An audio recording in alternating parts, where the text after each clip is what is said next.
আজকে একটু অন্যরকম পটল চিংড়ি বানাবো। আলু, পটল, চিংড়ি মাছ আমি ভেজেই নিয়েছি।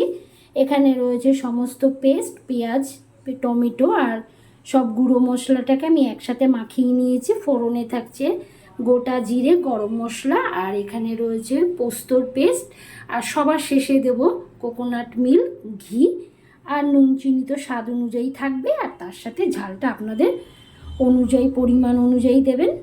পরিমাণ মতন তেল আর গরম মশলা, জিরে ফোড়ন দিয়েছি। এবার আস্তে করে আমি এই পেস্টটাকে ঢেলে দেবো। পেস্টটাকে ঢেলে দেওয়ার পর যখন এটা কাঁচা গন্ধে বেরিয়ে যাবে তখন সব কিছু মিশিয়ে দেব। মশলাটা কষানো হয়ে গেছে, এরপর আমি এর মধ্যে পোস্তটাকে ঢেলে দেবো। পোস্তটা দিয়ে বেশিক্ষণ নাড়াচাড়া না করলেও হবে, আর নুন আর চিনিটা স্বাদ অনুযায়ী দিয়ে দেবেন। এরপর এর মধ্যে একটু উষ্ণ গরম জল অ্যাড করব। উপর থেকে কোকোনাট মিল্ক দিয়ে দিয়েছি। আর রেসিপিটা কেমন লাগলো অবশ্যই বলবেন। বাই।